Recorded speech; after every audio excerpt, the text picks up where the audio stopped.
जय हिंद दोस्तों, मैं नीरज कुमार एक बार फिर से आपका स्वागत करता हूं आपके अपने यूट्यूब चैनल एनकेएस में। तो कैसे हैं दोस्त? चलिए यूँ ही पढ़ाई का सिलसिला चलता रहेगा। जैसा कि आप देख सकते हैं, हम 9th क्लास के गणित अध्याय 8 के प्रश्नावली 8.2 को हम कर रहे हैं, जहां पर आई थिंक पहला क्वेश्चन हमने डिस्कस कर लिया था। पहले क्वेश्चन को हमने समझ लिया था अच्छे पूर्वक। चलिए अब चलते हैं आगे इस अंतिम प्रश्नावली के दूसरे प्रश्न की तरफ। दूसरे प्रश्न की ओर चलने से पहले एक बार लाइक कर लीजिए, सब्सक्राइब कर लीजिए और शेयर करते रहिए। आइए चलिए चलते हैं।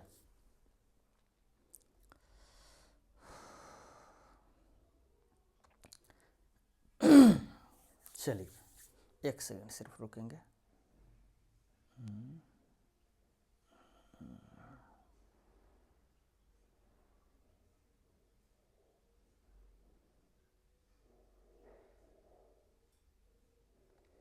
चलिए आइए,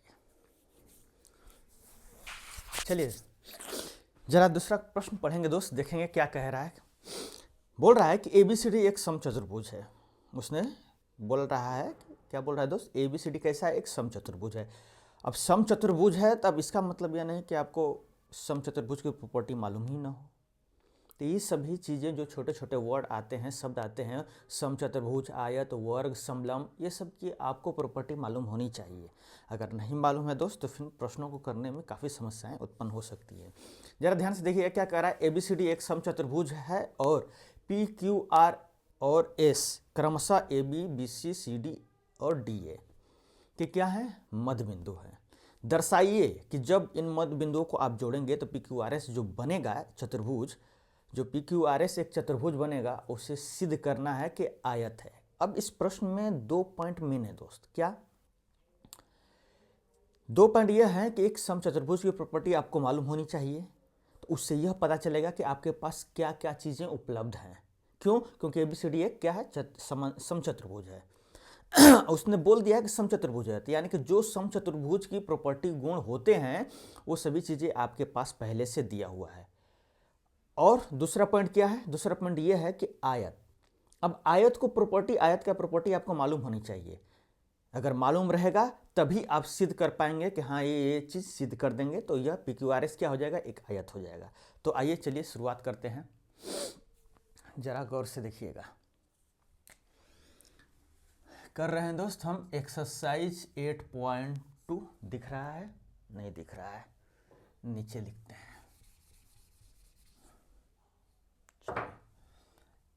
अभी हम लोग कर रहे हैं दोस्त एक्सरसाइज 8.2। अब दिख रहा है। चलिए इसका हम दूसरा प्रश्न कर रहे हैं।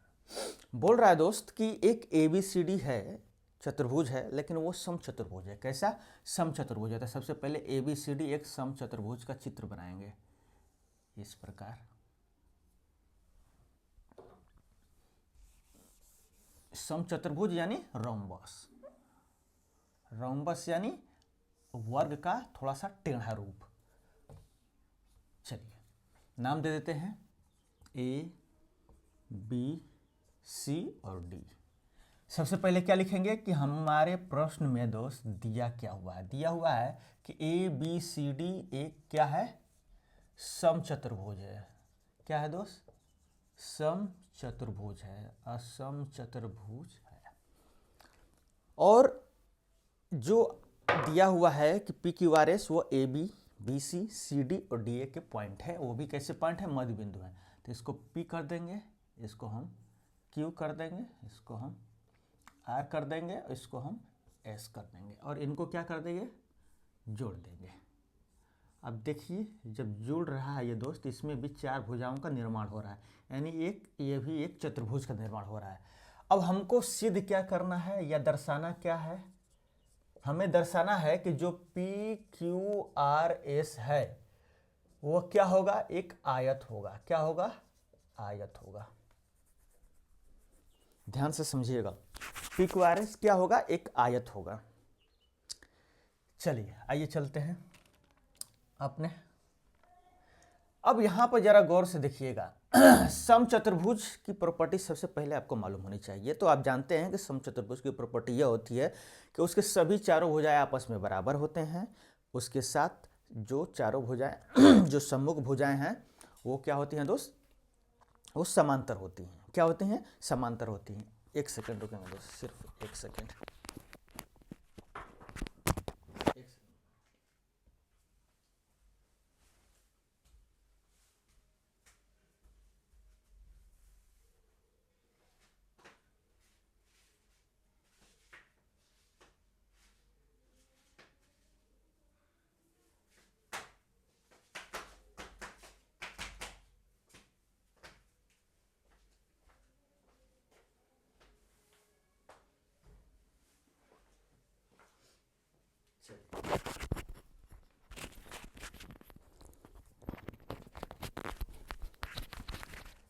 चलिए चलते हैं।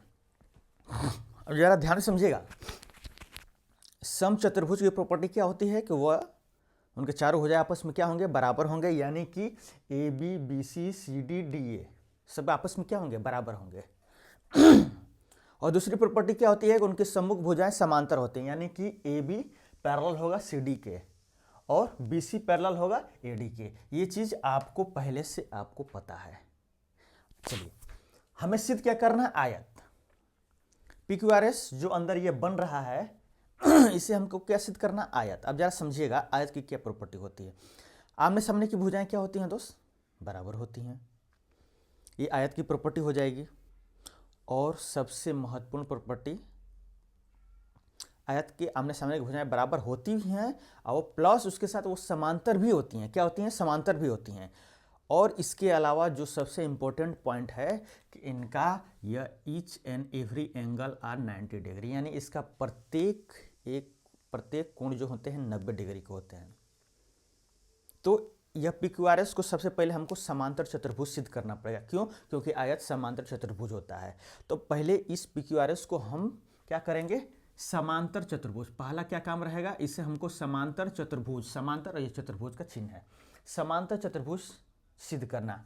और दूसरा हमारा क्या काम रहेगा? इसके प्रत्येक एंगल को 90 डिग्री सिद्ध करना। अगर ये हम दोनों काम कर देते हैं तो PQRS क्या हो जाएगा? एक आयत हो जाएगा। आइए चलिए शुरुआत करते हैं। अब जरा गौर से देखिएगा दोस्त, एक डॉटेड लाइन से एक विकर्ण बनाते हैं इस प्रकार। जरा ध्यान से देखिएगा, ट्रायंगल ADB में एस जो आपका AB है, AB में P क्या है? मध्य बिंदु है। उसी प्रकार आपका AD में एस क्या है? मध्य बिंदु है। ये दोनों क्या है? मध्य बिंदु हैं। कैसे मध्य बिंदु हैं? क्यों? क्योंकि यह दिया हुआ है। ये आपको क्या है दोस्त? दिया हुआ है। अब जरा समझिएगा, जब इस ट्रायंगल में एस और पी मध्य बिंदु हैं तो क्या हम लिख सकते हैं फाइनली एस पी जो होगा वह पैरेलल होगा एसी के अकॉर्डिंग टू प्रमेय 8.9 या मध्य बिंदु प्रमेय? क्या ये बात हम लिख सकते हैं? अब इन बातों को समझ रहे हैं? बिल्कुल। हमने एक ट्रायंगल लिया है ADB, हमने एक विकर्ण क्या किया है? बनाया है BD, एक विकर्ण बनाया है, रचना किया है। उसमें हमने ADB जो लिया तो एस मध्य बिंदु पी मध्य बिंदु, तो इस प्रकार SP जो हो जाएगा BD के क्या हो जाएगा? सॉरी AC लिख दिए हैं, BD होगा क्योंकि हमने BD लेकर चल रहे हैं। BD है ना, BD के क्या होगा दोस्त? पैरेलल होगा। क्यों होगा? मध्य प्रमेय बिंदु जो आपका है उसके अनुसार। अब जरा ध्यान से देखिएगा, ये दूसरा स्टेप में क्या उसी प्रकार ट्रायंगल CDB में जरा ध्यान से देखिएगा, CDB में आपका जो BC है, BC में आपका Q क्या है? मध्य बिंदु है। उसी प्रकार आपका CD में R क्या है? मध्य बिंदु है। ये दोनों क्या है? मध्य बिंदु हैं। क्या है? मध्य बिंदु हैं। और ये चीज आपको प्रश्न में क्या है? दिया हुआ है। उसी प्रकार क्या हम लिख सकते हैं? क्या लिख सकते हैं सर? QR समांतर BD लिख सकते हैं। लिख सकते हैं। क्यों? मध्य बिंदु प्रमेय के अनुसार, मध्य बिंदु प्रमेय के अनुसार, मध्य बिंदु प्रमेय के अनुसार हम बिल्कुल लिख सकते हैं। यहां तक कोई समस्या नहीं दोस्त। चलिए अब आगे चलिएगा। अब जरा ध्यान से देखिएगा, ये फर्स्ट कर देते हैं, इसको हम सेकंड कर देते हैं। अब लिखेंगे फर्स्ट एवं सेकेंड के तुलना से, अब जरा तुलना कीजिए, तो एसपी बीडी के पैरेलल है और क्यूआर बीडी के पैरेलल है, तो क्या हम तुलना से क्या हम लिख सकते हैं एसपी पैरेलल क्यूआर। जरा ध्यान समझिएगा, एसपी पैरेलल क्या हम क्यूआर लिख सकते हैं? बिल्कुल लिख सकते हैं सर। एसपी किसके हो जाएगा?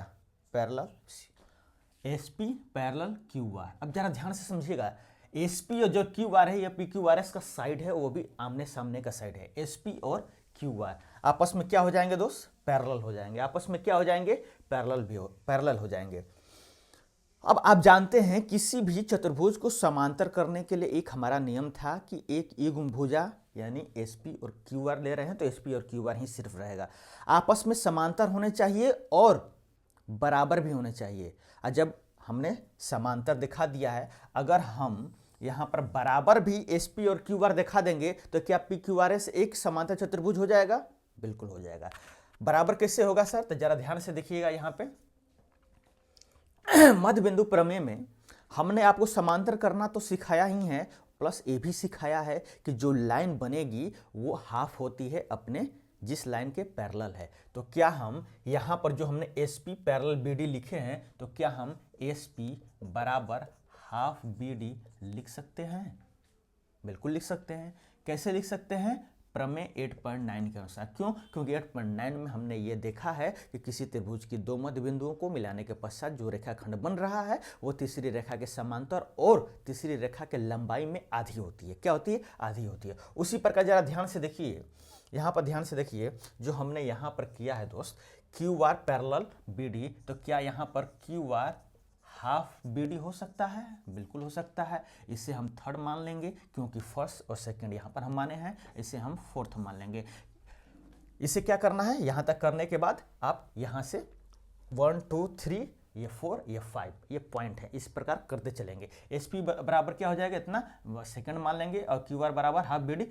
उसी प्रकार थर्ड एवं फोर्थ के किसके तुलना से जब तुलना करेंगे तो क्या हो जाएगा दोस्त? क्यूआर बराबर एसपी हो जाएगा कि नहीं? जरा ध्यान समझिएगा, हो जाएगा कि नहीं? क्यों? क्योंकि एसपी हाफ बीडी है और क्यूआर भी हाफ बीडी है, तो क्यूआर और एसपी क्या हो जाएंगे? बराबर हो जाएंगे। अब यहां पर एक नीचे स्टेटमेंट लिख देंगे। क्या लिख देंगे? ये स्टेटमेंट हो जाएगा। क्या हो जाएगा कि जब किसी चतुर्भुज में एक युग्म भुजा आपस में समांतर होती हैं और आपस में बराबर होती हैं तो वह चतुर्भुज समांतर चतुर्भुज कहलाता है। क्या कहलाता है? समांतर चतुर्भुज कहलाता है। अब देखिए, एक युग्म भुजा बराबर भी हो गया और समांतर भी हो गया, इसलिए पी क्यू आर एस क्या हो गया? समांतर चतुर्भुज। क्या हो गया दोस्त? समांतर चतुर्भुज। क्या हो गया? समांतर चतुर्भुज। पी क्यू आर एस क्या हो जाएगा? एक समांतर चतुर्भुज। तो चलिए, हमारा एक काम तो हो गया, हमारा जो यहाँ पर हमने अपना टारगेट फिक्स किया था, एक टारगेट हो गया। क्या हो गया? कि पी क्यू आर एस एक समांतर चतुर्भुज हो गया। अब हमें क्या है? अब हमें 90 डिग्री, प्रत्येक एंगल को क्या करना है? 90 डिग्री। एक बार देख लीजिए, उतार लीजिए उसके बाद आगे बढ़ते हैं। अभी हमने सिर्फ पहला एक पॉइंट किया है, इसकी प्रॉपर्टी, आयत होने की प्रॉपर्टी एक पहला हमने किया, अभी एक और करना है। ये हो जाएगा तो समझ लीजिए पी क्यू आर एस क्या हो जाएगा? आयत हो जाएगा। चलिए आगे बढ़ा जाए, मिटाएं। चलिए मिटाते हैं।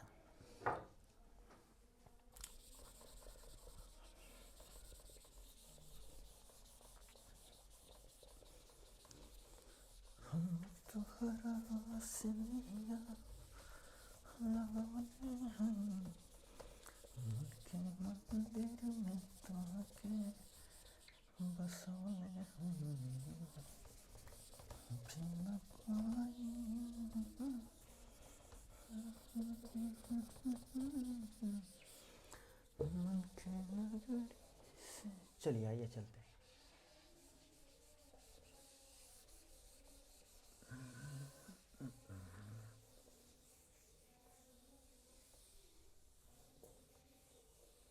चलिए अब जरा ध्यान से देखिएगा, हमको क्या करना है दोस्त, हमको अभी इसके प्रत्येक एंगल को 90 डिग्री करना है। हमने यह इसके पैरेलल होगा, यह इसके पैरेलल होगा, यह इसके बराबर होगा, यह इसके बराबर होगा, ये हमने सिद्ध कर दिया। आपके दिमाग में होगा सर हमने ये कहाँ सिद्ध किया, हमने तो ये सिर्फ सिद्ध किया कि यह पैरेललोग्राम है, ये समांतर चतुर्भुज है। बिल्कुल सही दोस्त, हमने यही सिद्ध किया है कि PQRS एक पैरेललोग्राम है, एक समांतर चतुर्भुज है। और समांतर चतुर्भुज की प्रॉपर्टी होती है, क्या होती है प्रॉपर्टी, कि उसके सम्मुख भुजाएं आपस में बराबर होती हैं और समांतर होती हैं। तो हमने क्या किया है, ये समांतर, ये बराबर, सब हो जाएगा। चलिए, हमने अभी यह सिद्ध किया कि PQRS समांतर चतुर्भुज है। अब जब समांतर चतुर्भुज है तो जरा गौर से ध्यान से समझने का प्रयत्न कीजिएगा दोस्त। समांतर चतुर्भुज है, यहाँ पर अभी रफ में समझा रहे हैं ताकि आपके दिमाग को पहले ये चीज़ डाल दें कि हाँ ये कैसे हो रहा है। जरा ध्यान समझिएगा, क्या SP पैरेलल होगा QR के? बिल्कुल होगा सर, जब PQRS एक समांतर चतुर्भुज है। क्या इसको PQ जो है लाइन, इसको एक तिर्यक रेखा है यह? बिल्कुल है सर, तिर्यक रेखा है। तो जब तिर्यक रेखा है तो ध्यान से समझिएगा, क्या angle P plus angle Q बराबर 180 डिग्री होगा? होगा, बिल्कुल होगा सर, कोई दिक्कत ही नहीं है, बिल्कुल होगा। क्यों होगा? क्योंकि यह एक ही ओर के अंतःकोण है। क्या है? एक ही ओर के अंतःकोण है। कैसे?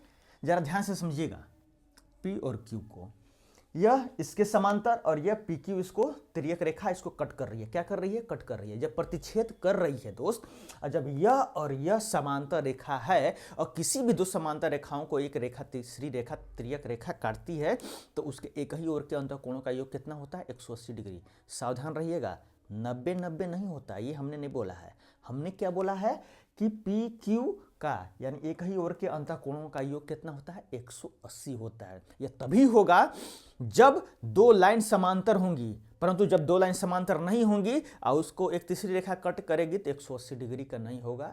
ये आप ध्यान में रखिए, यह दोनों समांतर हैं, तीसरी रेखा कट कर रही है तो यह दोनों का योग कितना होगा? 180 होगा। अब जरा ध्यान से समझिएगा, अगर हम किसी भी तरह से यह P और Q को आपस में बराबर सिद्ध कर देते हैं, क्या आपस में अगर बराबर सिद्ध कर देते हैं, P और Q को आपस में क्या कर देते हैं दोस्त? बराबर सिद्ध कर देते हैं, तो एंगल P और एंगल Q को बाय द किसी प्रोसेस से, वो कैसे प्रोसेस होगा हम समझेंगे।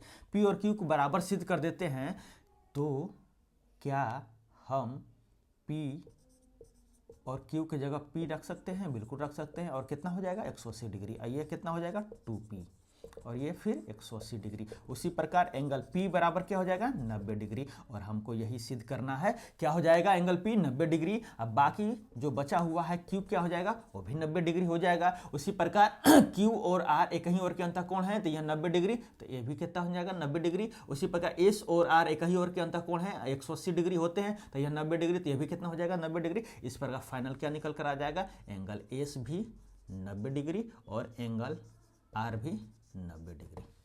चलिए ध्यान से इसको समझ लीजिएगा, बातें क्या हैं। बातें यह थी कि SP और QR आपस में पैरेलल हैं और PQ एक तिर्यक रेखा है। तो इसलिए एंगल P और एंगल Q बराबर 180 डिग्री होगा। क्यों होगा? एक ही ओर के अंतःकोण के कारण। किसके कारण?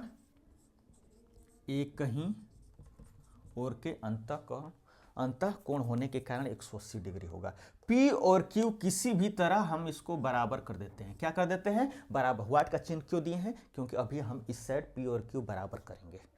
P और Q किसी तरह हम बराबर कर देते हैं दोस्त, तो P प्लस P बराबर 180 डिग्री लिख सकते हैं। क्यों लिखे हैं? क्योंकि हमारा P Q के बराबर है। P किसके बराबर है? Q के बराबर है, यानी Q P के बराबर है, यानी कि Q के जगह हम P लिख सकते हैं तो 2P हो जाएगा 180 डिग्री। P बराबर 90 डिग्री, Q बराबर भी 90 डिग्री। अब बाकी सब 90 डिग्री कैसे हुआ आपने देखा। चलिए अब मेन मुद्दा हमारा, सर आपने यह बताया, ये बात समझ में आया, हमारा प्रत्येक एंगल 90 डिग्री निकल कर आ गया। लेकिन एक मामला फंस रहा है कि आप P और Q को बराबर कैसे किए। तो आइए वहीं समझने जा रहे हैं। क्या समझने जा रहे हैं दोस्त? P और Q को हमने बराबर कैसे किया, जरा ध्यान से समझिएगा। हमको P और Q को क्या करना है? बराबर करना है। कोई समस्या नहीं है। चलिए अब ध्यान से जरा देखेंगे, सबसे पहले ट्रायंगल ASP में देखिए, ASP को हमको अगर सर्वांगसम करना है, समझिएगा, अगर ASP को हमको सर्वांगसम करना है ट्रायंगल CQR से सर्वांगसम क्यों कर रहे हैं सर, यही बात नहीं समझ में आ रहा है, जस्ट आगे समझ में आएगा क्यों कर रहे हैं दोस्त। जरा ध्यान से समझिएगा, क्यों कर रहे हैं वही बताने जा रहे हैं, ध्यान से समझिएगा। अब जरा एक बात गौर से समझिए दोस्त, यह पूरा एंगल कितना होगा, 180 डिग्री। कितना होगा, 180 डिग्री। अब ये भी जरा ध्यान से समझिए दोस्त, यह पूरा एंगल कितना होगा, 180 डिग्री। बात को गौर से समझिएगा, यह पूरा एंगल 180 डिग्री, यह पूरा एंगल 180 डिग्री। अब जरा ध्यान से समझिएगा, यह साइड जो QC साइड है और RC साइड है, ये आपस में बराबर है कि नहीं? बिल्कुल बराबर है सर। कैसे बराबर है? क्योंकि ABCD एक समचतुर्भुज है, इसके सभी भुजाएं आपस में बराबर हैं, तो इसकी आधी और इसकी आधी भी आपस में क्या होंगी, बराबर होंगे, यानी यह इसके बराबर। कोई समस्या? अब जब यह इसके बराबर होगा तो जाहिर सी बात है यह एंगल 1 नाम दे देते हैं और यह इस वाले को एंगल 2 नाम देते हैं। क्या एंगल 1 और एंगल 2 आपस में बराबर होंगे? बिल्कुल बराबर होंगे, क्योंकि किसी भी त्रिभुज के जब दो रेखाएं आपस में बराबर होती हैं तो उनके सम्मुख कोण भी क्या होते हैं, बराबर होते हैं। यहां तक कोई समस्या नहीं? चलिए, कोई समस्या नहीं। अब जरा ध्यान से देखिएगा, उसी प्रकार क्या यह लाइन और यह लाइन भी आपस में बराबर होगा? बिल्कुल बराबर होगा सर, बिल्कुल बराबर होगा। इसको 2 आप क्यों लिख रहे हैं, 1 लिखिए। क्यों 1 लिखेंगे? क्योंकि ये सभी चीजें तो आपस में बराबर है। ABCD क्या एक रोम्बस है, सभी का लाइन, सभी का लेंथ आपस में बराबर है, तो सभी का लेंथ अगर बराबर है तो उसका आधा भी क्या होगा, आपस में बराबर ही होगा। तो यानी कि यह इसके बराबर, तो यह भी क्या होगा, इसके बराबर। यानी कि एंगल 3 नाम देते हैं और इसको एंगल 4 नाम देते हैं, तो एंगल 3 और 4 भी क्या होगा, आपस में बराबर होगा। यानी कि क्या हम कह सकते हैं एंगल 1 2 3 4 आपस में क्या होंगे, बराबर? नहीं। चलिए यहाँ पर अभी गौर से समझिएगा। अभी फिलहाल के इतना समझिए कि एंगल 1 और एंगल 2 आपस में बराबर होंगे। क्यों होंगे, आप समझ रहे हैं रीजन। उसी प्रकार यह लाइन और यह लाइन आपस में बराबर है, तो एंगल 3 और एंगल 4 भी आपस में क्या होंगे, बराबर होंगे। यहाँ तक कोई समस्या नहीं? चलिए अब गौर से जरा समझिएगा। अब उसी प्रकार जरा ध्यान से देखिए, यह रेखा और यह रेखा भी आपस में बराबर होंगे, तो इसको नाम दे देते हैं 5, इसको नाम दे देते हैं 5, इसको नाम दे देते हैं 6। बहुत लंबा हो रहा है सर, थोड़ा करना पड़ेगा दोस्त, समझना पड़ेगा बातों को। अब जरा समझिएगा, अब यहां पर पहले समझा देते हैं उसके बाद करते हैं। जरा ध्यान समझिएगा, यह 2 3 और यह बीच का एंगल जो है, ये सब मिलकर कितना होगा, 180 डिग्री। कितना होगा दोस्त, 180 डिग्री। उसी प्रकार 4 यह बीच का एंगल और 5 मिलकर क्या होगा, 180 डिग्री। ये क्या हम यहां पर अभी इसको प्रोसेस करेंगे, पहले समझ लीजिए। क्या एंगल 2 प्लस एंगल 3 और बीच का एंगल जो एंगल Q है वह बराबर हो जाएगा, लिख सकते हैं एंगल 5 एंगल 4 और प्लस एंगल P के? ध्यान समझिए कहना क्या चाहते हैं। जब यह पूरा 180 है, यह भी पूरा 180 है, तो 180 के एंगल 180 के बराबर लिख सकते हैं, कोई समस्या नहीं। यह पूरा कितना हो गया, 180, यह भी पूरा कितना हो गया, 180। अब 180 को मिलकर बनने वाले क्या हैं, 3 हैं, 2 हैं, बीच का एंगल है, तो 3 2 Q एंगल। यह 180 है और यह भी तो पूरा 180 है, तो 5 4 और बीच का एंगल 5 4 और P क्या हो जाएंगे, 180। दोनों बराबर हो जाएंगे, बिल्कुल बराबर हो जाएंगे। अब जरा ध्यान समझिएगा, 3 और 4 एंगल बराबर हैं सर, 3 और 4 एंगल आपस में बराबर हैं। क्यों? क्योंकि यह रेखा और यह रेखा आपस में क्या है, बराबर हैं। यह रेखा आपस में क्या है, बराबर हैं। इस वजह से इनके सम्मुख कोण भी क्या होंगे, बराबर होंगे। तो क्या हम 3 और 4 को कट कर सकते हैं? बात को समझ में आ रहा है? 3 और 4 किस प्रकार बराबर हैं? क्यों? क्योंकि यह एक त्रिभुज के कोण है और इनके दो भुजाएं आपस में बराबर हैं। जब बराबर हैं, क्या है दोस्त, बराभर हैं, तो सम्मुख कोण भी क्या होंगे, बराबर होंगे। तो 3 और 4 आपस में क्या होंगे, बराबर होंगे। 3 और 4 को आपस में क्या कर दिए, कट कर दिए। अब जरा ध्यान समझिएगा, अब हमारा 2 किसी तरह 5 के बराबर हो जाए तो हमारा कम ही बन जाए। अगर किसी भी प्रोसेस से 2 और 5 हमारा बराबर हो जाएगा तो क्या कर देंगे, कट कर देंगे। क्या कर देंगे, कट कर देंगे। और इस प्रकार क्या निकल कर आ जाएगा, Q बराबर P, और वही हमको चाहिए। यही तो चाहिए ना दोस्त, यही हमको चाहिए। अब यह 2 और 5 जो एंगल हैं दोस्त, 2 और 5 एंगल किस प्रकार बराबर होंगे, जरा ध्यान से समझिएगा। 2 और 5 एंगल किस प्रकार बराबर होंगे, यह 2 और 5 एंगल किस प्रकार बराबर होंगे, कैसे बराबर होंगे, जब इस ट्रायंगल को और इस ट्रायंगल को आपस में क्या करेंगे, सर्वांग-सम। क्या करेंगे, आपस में सर्वांग-सम। इसीलिए हमने क्या करना, इसीलिए हमने क्या किया है दोस्त, सर्वांग-सम करने जा रहे हैं। क्या करने जा रहे हैं, सर्वांग-सम करने जा रहे हैं। आई थिंक सभी बातों को हमने एक जगह ले आकर अभी बता दिया है। आई थिंक आपको अब समझ में आ रहा होगा कि हम यह ट्रायंगल और यह ट्रायंगल आपस में सर्वांग-सम क्यों करने जा रहे हैं। समझ में आ रहा है, एक बार रिवाइंड कर धीरे धीरे देखने का प्रयत्न कीजिएगा, आराम से समझ में आ जाएगा। चलिए अब चलते हैं, आगे बढ़ते हैं। अब तो दिमाग में प्रश्न नहीं उठेगा कि सर आप सर्वांग-सम क्यों करने जा रहे हैं, हमने ये बता दिया है। क्यों, क्योंकि हमको फाइनली एंगल 2 और एंगल 5 को आपस में बराबर दिखाना है। इस वजह से बराबर होने के लिए सर्वांग-सम ही एक विधि है और कोई विधि नहीं। तो आइए जरा से समझेंगे। एपीएस और CQR को आपस में सर्वांग-सम करना है, तो जरा ध्यान से समझिएगा दोस्त। इसके लिए क्या हम AP बराबर CQ, उसी प्रकार क्या हम AS बराबर CR, और उसी प्रकार क्या हम SP बराबर RQ लिख सकते हैं। अब क्या यह ट्रिपल S से सर्वांग-सम हो जाएगा, सर क्या क्या कर दिया, नहीं समझ में आया। आइए समझते हैं।